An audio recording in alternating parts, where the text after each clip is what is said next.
Yuri, o Brasil resolveu olhar para a cannabis e acreditar que ela tem mesmo potenciais medicinais. E a gente discute muito isso agora, talvez mudando um pouco da perspectiva de droga para um remédio. Como é que está isso aqui em Goiânia, no Brasil? O que você pode trazer de informação para a gente? Hoje o Brasil, através da Anvisa, do presidente William Dibba, eles decidiram tratar a cannabis como fonte de medicina e de cura. A cannabis medicinal é uma realidade inegável no mundo e graças aos esforços da Anvisa, dos ativistas, das mães das associações, a cannabis medicinal está se tornando uma realidade no Brasil.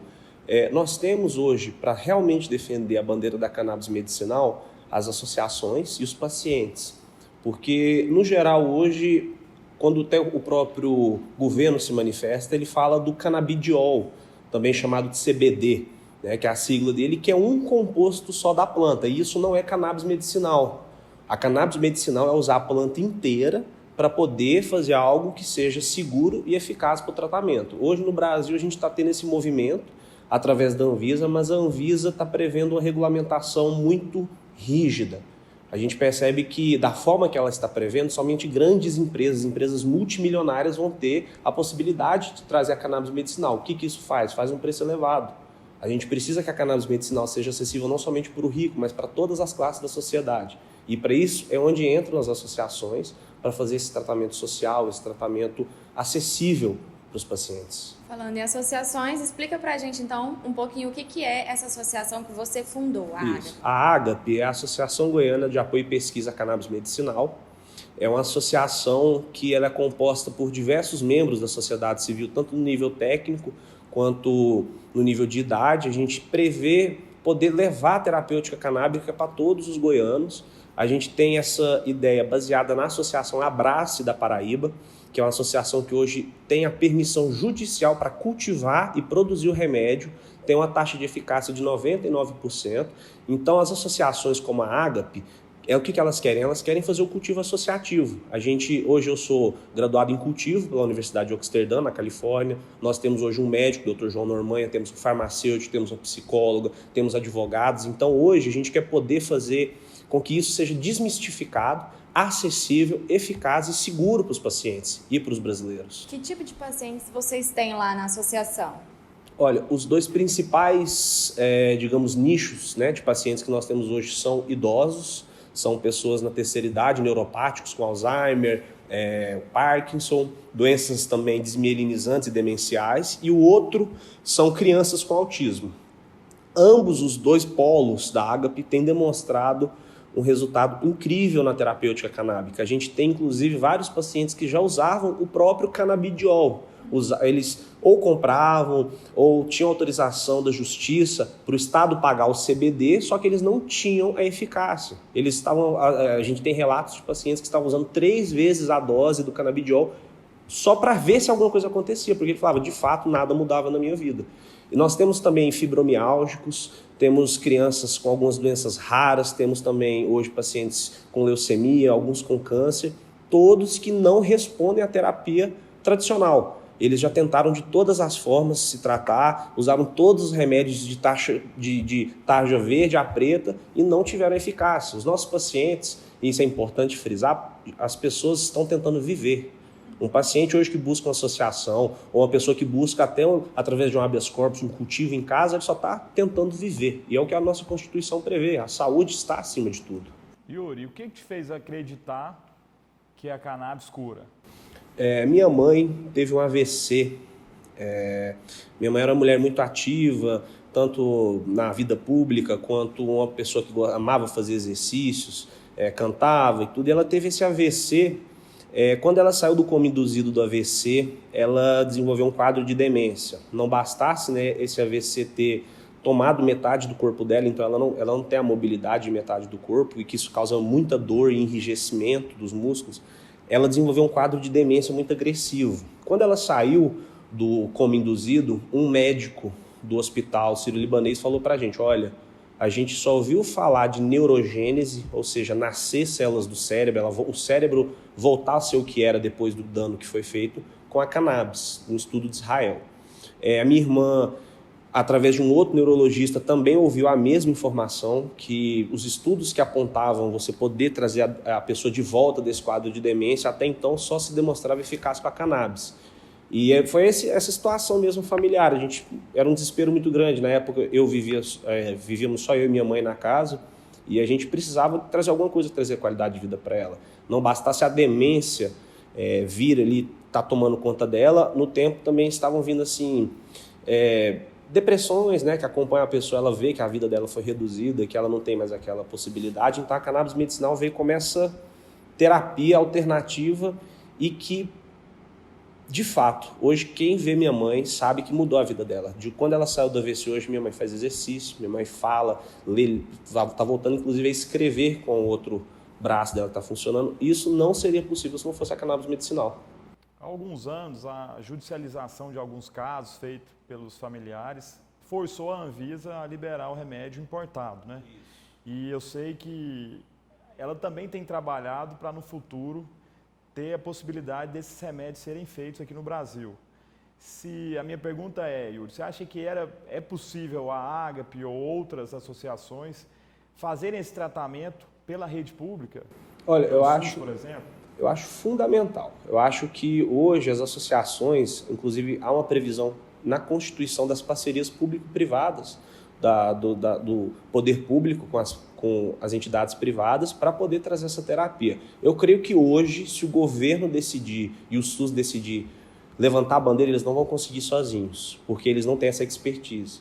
E essa expertise está hoje na mão dos pacientes, dos familiares e das associações, que é o que com muita propriedade o senhor falou. A gente tem que aliar o poder público e as associações e os pacientes. Não se pode negar essa experiência, porque isso é ciência.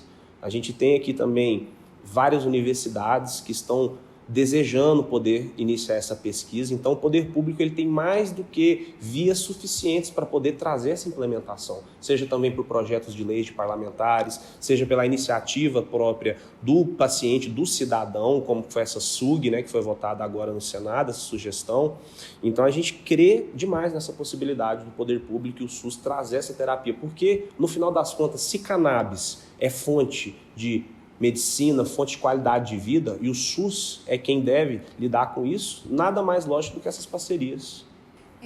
Fazendo um adendo em relação a essa questão da Anvisa que o Kitão falou, o ministro da Casa Civil, Onyx Lorenzoni, deu uma entrevista também esse mês falando que está levantando essa discussão, essa pauta, mas no viés dele seria apenas a importação.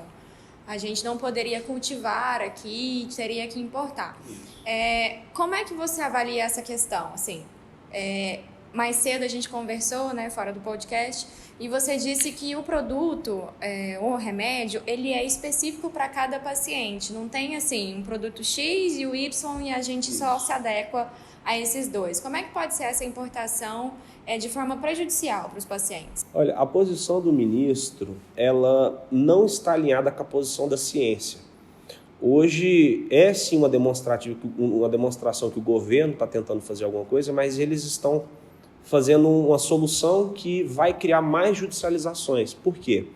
Porque o remédio, quando ele vem importado, ele normalmente vem isolado, então você tem só o canabidiol, só o CBD, e isso não é eficaz. Nós temos claros casos em que o CBD ele é extremamente eficaz, mas nós temos inúmeros outros que a gente precisa dos compostos que têm cheiro e gosto da cannabis, que são os terpenos. Nós temos mais de 120 fitocannabinoides. O canabidiol, o CBD, ele é só um. Então, a gente percebe que essa postura do governo, ela é um contrassenso de um país que tem um potencial agronômico tão grande. A gente é hoje um dos celeiros do mundo. Nós temos hoje, principalmente aqui no Cerrado, universidades como a UFG, que são a ponta do estudo científico, e a gente vai negar isso. Por que o americano, o canadense, o pessoal de Israel, o Uruguai, o argentino, como a própria senadora Mara Gabrilli falou, conseguem cultivar e ter rastreabilidade, ter qualidade e ter o quê? Eu até gosto de fazer essa analogia. Qual que é a melhor laranja que a gente chupa? É a que vem do pé ou a que vem da China? É claro que é a que vem do pé, ela vem fresca, ela vem rica. E qual que é mais perigoso? Você se intoxicar com vitamina C chupando laranja ou tomando Vita C da farmácia? Então a gente percebe que esse remédio isolado, ele não somente ele tem um potencial medicinal limitado, ele não gera ciência, não gera pesquisa, não gera trabalho aqui no nosso país, não gera imposto, não movimenta a nossa economia e ele não atinge os pacientes. Hoje nós temos inúmeros casos, inclusive noticiados em várias matérias jornalísticas, de que a mãe tinha o canabidiol, esse CBD que vinha importado, o Estado pagava e ela teve que entrar com ação para cultivar, porque ela precisava dos demais compostos da cannabis.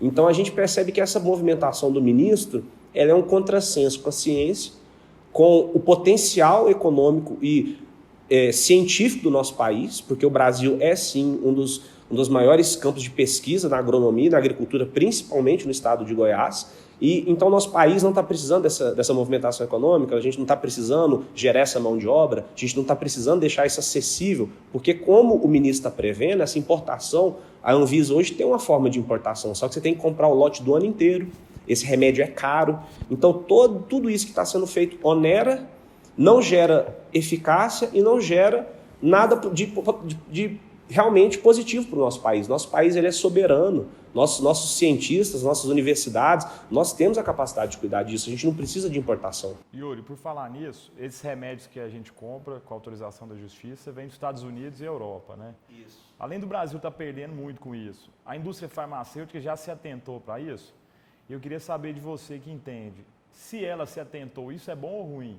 Olha, hoje, essa é uma pergunta extremamente pertinente, porque a terapêutica canábica, como ela é proposta em Israel, a cannabis medicinal, como ela é proposta no Canadá, Israel, em países que a medicina é um dos principais focos, ela demonstra o potencial de terapia para inúmeros casos. É um absurdo e banalização falar que ela cura tudo, mas nós temos cannabis medicinal que trata diabetes, doenças neuropáticas, dores crônicas, doenças psiquiátricas. Nós temos a possibilidade de poder, de fato, tratar várias coisas com um só remédio.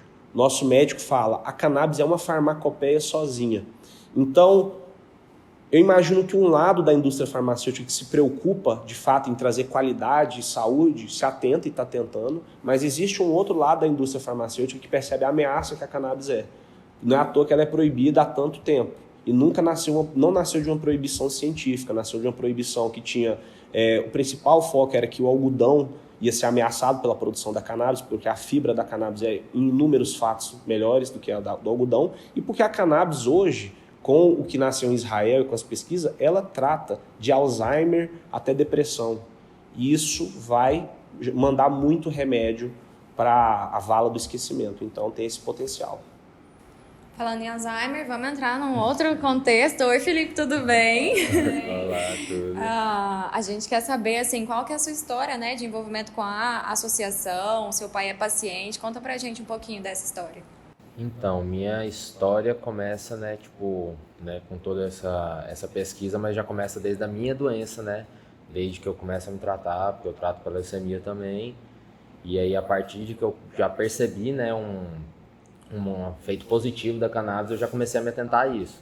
Sempre pesquisei muito sobre, só que o momento que eu tive a possibilidade e consegui ver todos esses benefícios foi no momento que eu conheci, né, o Yuri, conheci o Norman, o pessoal da Agape, porque só tendo um remédio de qualidade, entendendo o que a gente está fazendo, que a gente conseguiu, né, ter eficácia.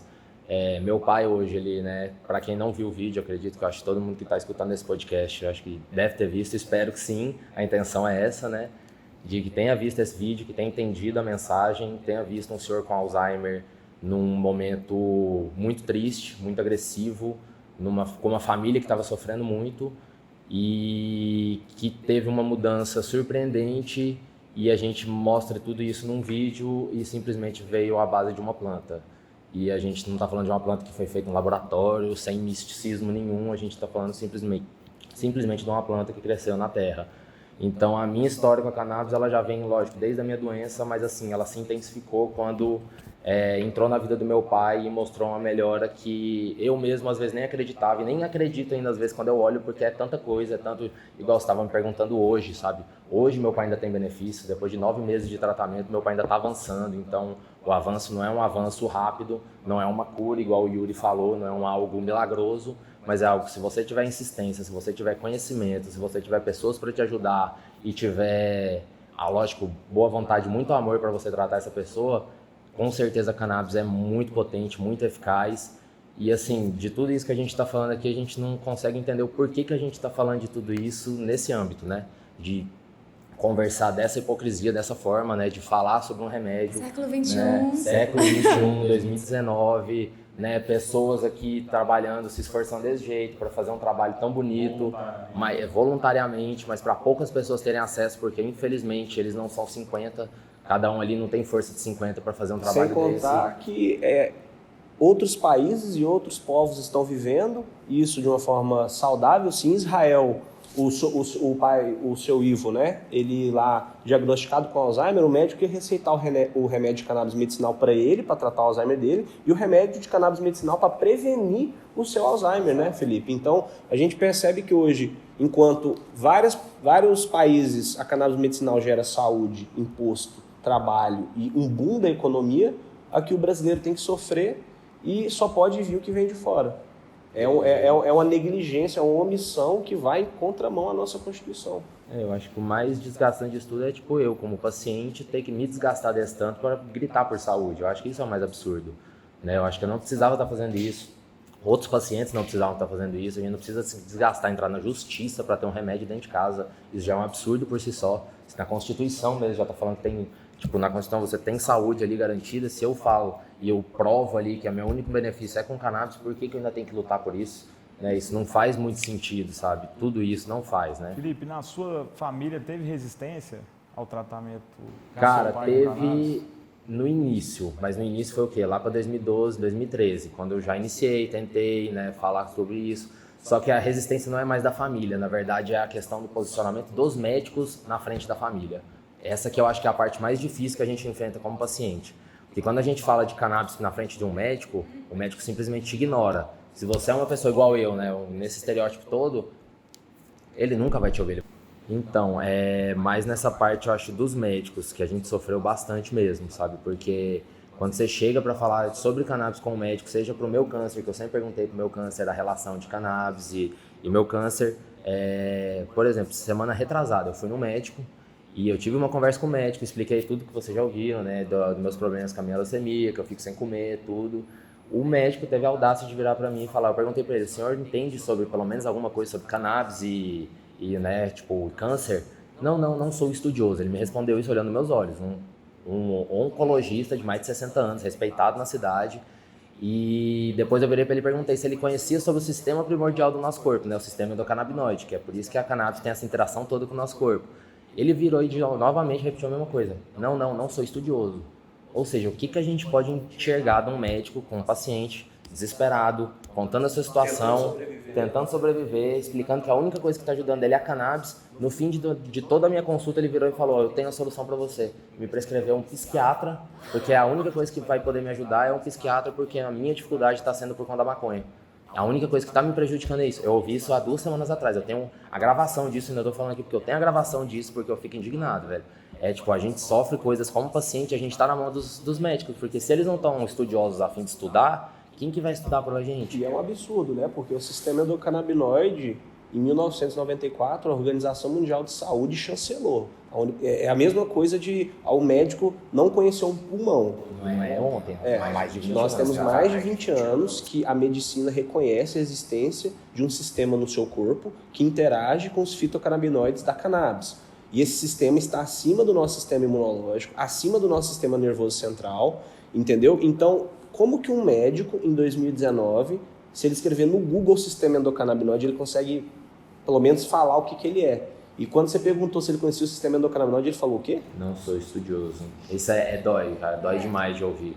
Porque um médico, quem você espera ouvir a solução. Se você está andando na rua e pergunta aí se ele fala isso, ok. Agora, se um paciente está chegando desesperado, fazendo tudo que ele pode para não morrer, e você fala isso... Você disse a cara que eu precisava gravar, era a cara dele. Porque a cara dele foi muito tranquila, sabe? Do tipo...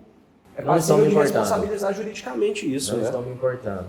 Ou seja, então acho que a maior dificuldade pra gente mesmo é com os médicos, porque os médicos, não sei se eles têm medo de prescrever, se eles têm preconceito, se eles estão com medo de estar atrás por já não estar estudando um sistema que outras pessoas já estão, mas ou seja, eu acho que é criar vergonha na cara e começar a estudar o que já não, né, tá vendo os benefícios.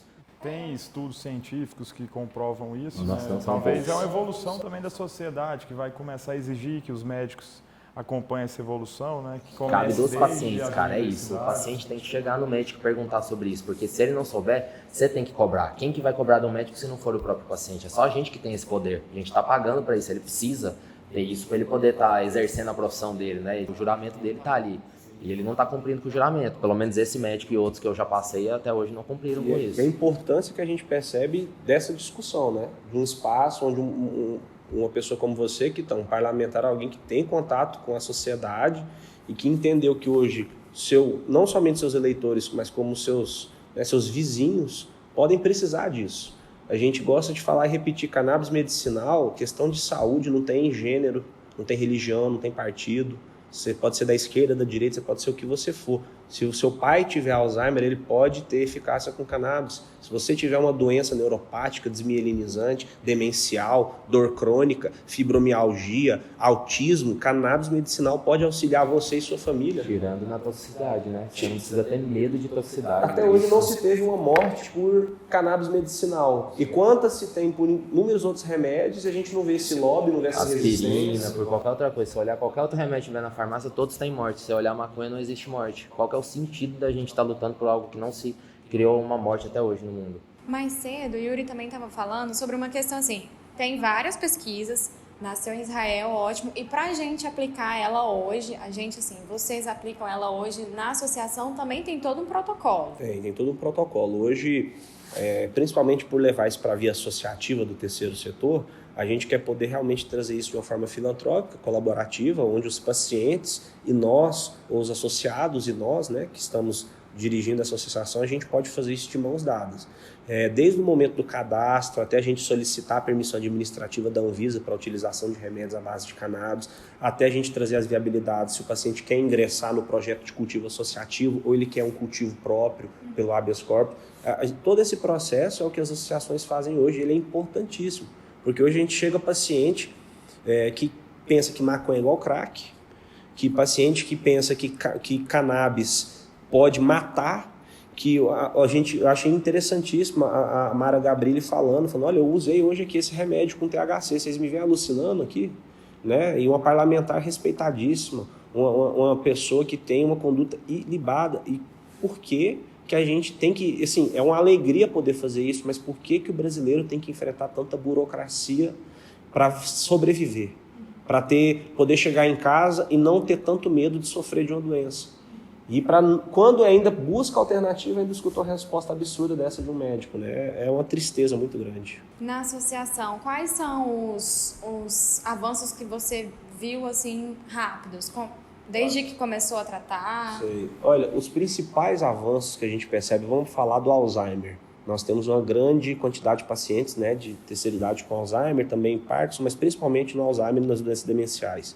A gente percebe, na primeira semana, nós temos assim um número mágico de no quarto dia, sempre os pacientes entrarem em contato com o médico e relatar uma melhora milagrosa. Nós temos no caso do seu Ivo, isso documentado, no quarto dia, a dona Solange, esposa do seu Ivo, dando banho, secando ele depois do banho, ela pergunta, qual que é o seu nome? Ele olha no olho dela, coisa que ele não fazia há meses, e fala, Ivo. Ela no prato também. O primeiro dia que ela mais. Foi o dia que ele sentou no sofá de novo, segurou o prato na mão e colocou uma colher dentro da boca de novo. Ele não fazia mais isso. Isso, né? Não se limita ao seu Ivo. A gente tem todos os nossos pacientes com Alzheimer na primeira semana relata uma melhora, assim, seja, né, o familiar que acompanha ou o cuidador, e melhoras expressivas. Nós temos uma senhora que ela deixou de usar fralda na primeira semana, ela conseguia informar que queria ir ao banheiro, ela não conseguia se expressar.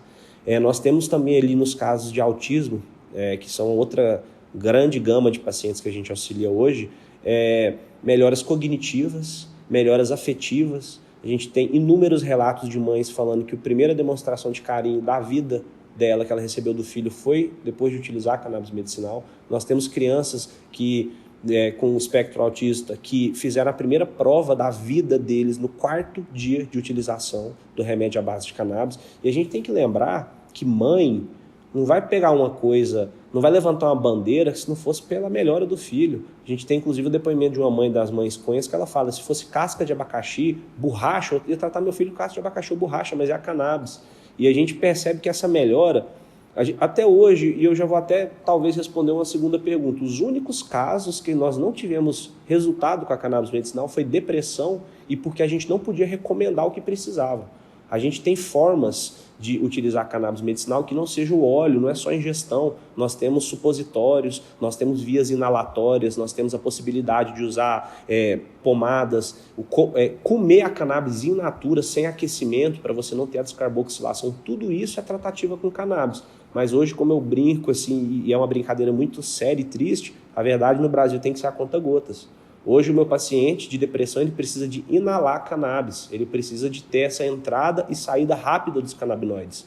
E hoje, se a gente fala isso, já é um absurdo. A Anvisa nem quer reconhecer que inalação é remédio. E hoje nos Estados Unidos você tem, ou em Israel você tem receitas, prescrições. Nós temos, por exemplo, nos Estados Unidos um senhor que há 40 anos recebe 30 cigarros de cannabis que o governo americano envia para ele. Ele entrou no Guinness como a pessoa que mais fumou maconha no mundo. Para a medicina, e ele fala, eu só estou vivo porque eu fumo essa cannabis. Então, é triste, mas hoje a gente percebe que os pacientes, eles estão literalmente, eles estão na mão do médico. Se o médico tiver coragem, tiver amor, tiver honra e ética pelo trabalho dele, ele vai até o fim com o paciente. Os que não têm, simplesmente ignoram, falam que não são estudiosos ou recomendam canabidiol. Não sabem nem o que é o sistema endocannabinoide. Ou psiquiatra, né? Ou recomendam um psiquiatra. Mais alguma coisa? Eu ia te perguntar das mães que tratam os filhos que têm crise com epilepsia, que é um dos casos que mais chama a atenção também, Isso. né? Com grandes depoimentos, eu soube que vocês fizeram uma audiência já na Assembleia Legislativa. Está tendo iniciativa aqui do poder público para isso tornar uma realidade? Isso. A gente percebe hoje a atuação do deputado Diego Sorgato. O deputado, inclusive, ele estendeu a mão para a gente da Água poder contribuir com ele na propositura de um projeto de lei, onde o SUS poderia sim levantar essa bandeira da terapia canábica, mas ainda são, que a gente percebe que é importante, mas são projetos embrionários. A gente precisa ter precisa aliar a municipalidade, o governo federal, o governo estadual, para fazer isso. Hoje a gente percebe os números, né, que no nosso estado de Goiás que estão tendo eficácia exatamente por aliar o governo federal, estadual e municipal, esses números na segurança pública. Eu tenho certeza que se a gente aliar iniciativas como a do deputado, iniciativas na Câmara Municipal, a gente vai poder trazer essa discussão para todos e fazer isso ser uma participação linda da sociedade, porque no final das contas, como você falou, Kitão, são as mães que primeiro levantaram isso. A gente tem a Margarete, da APEP, que inclusive aquele filme Legal, conta a história da filha dela. Ela teve que até ir em traficante comprar cannabis de péssima e duvidosa, né, origem, para tratar. E ainda a cannabis de origem duvidosa, mal feita, teve algum potencial de terapia. Isso não justifica. A gente tem que poder levar o discurso, levar isso para o poder público, levar isso para tirar só isso das mãos das empresas. Não precisa dessa usura, não precisa só as empresas ganhar dinheiro. A gente pode sim tirar isso da mão deles e colocar na mão do paciente, na mão das associações, na mão do terceiro setor, que consegue administrar isso e trazer um retorno social para isso. Eu tenho certeza que esse tabu vem sendo quebrado. Claro que o Brasil vai ser um dos últimos, né? A gente já vê isso muito mais evoluído fora. Mas, por último, é que vão ser alteradas as leis, né? Primeiro, isso. A comunidade científica vai provar isso, para depois a sociedade parar de pensar que isso é droga, né? Exato. E, por último, eu acho que mudar as leis e os entendimentos desses órgãos públicos que, infelizmente, regulam demais e acabam ceifando vidas por isso. Mas a nossa parte nós vamos fazer e agradeço muito o tempo de vocês aqui conosco. Podem contar com o nosso mandato em prol dessa causa e a gente vai continuar discutindo isso a nível municipal e quem sabe poder influenciar também as outras esferas, né? Eu vi que o Felipe teve recentemente também no Senado, foi convidado pela Fátima Bernardes para compor o programa dela e contar a história do seu Ivo, né? Que pra gente foi emocionante, tenho certeza que boa parte de Goiânia viu esse vídeo que vocês fizeram da rotina tratando ele, das melhoras. A ideia é levar um pouquinho de informação, né? Levar um pouco de conhecimento, que eu acho que é o básico que a gente está precisando ter, né? Isso aí. Entender que tem novas possibilidades, novos acessos, que nem tudo está perdido, que existe esperança, né? Porque tem muita gente que não tem mais nenhum tipo de caminho e às vezes a cannabis pode ser um caminho e algum tratamento ou até para um alívio, né, cara? Só para se ter um alívio, eu acho que viver todo dia com algum alívio, eu acho que é muito melhor do que todo esse peso. A gente que também agradece que estão o espaço, a gente percebe essa mudança na cannabis, mas a gente também percebe essa mudança na atuação dos políticos, né, dos atores públicos. Eles estão mais atentos às demandas da sociedade. Hoje essa politicagem mais de curral não dá. Hoje a gente tem que sim elevar o discurso, tanto também no âmbito político. Então eu te agradeço em nome da Agape, em nome dos nossos pacientes, em nome das mães, em nome das famílias que a gente auxilia, toda a comunidade da cannabis medicinal, esse espaço, porque e do Curando Ivo, né? Esse espaço, porque são poucos políticos que hoje têm coragem de lutar pelos pacientes. E eu acho que o que a gente tem que fazer é isso, é os políticos apoiarem a sociedade e a sociedade apoiarem políticos sérios, que dão espaço para quem está sofrendo poder buscar qualidade de vida. Então eu te agradeço. Eu que agradeço e parabenizo a associação, seu nome, que é fundador, continue fazendo esse trabalho, não desista, eu sei que é difícil. Da mesma forma você, Felipe, manda um abraço pro seu Ivo. Pode deixar, nós vai vamos ser colocar muitos. aqui, pessoal, o Instagram, as informações, os contatos dos dois, da Agape e também do Felipe, Curando o Ivo, e da nossa jornalista Thaís, que mais uma vez engrandeceu a nossa bancada. Valeu, Valeu. gente. Até mais.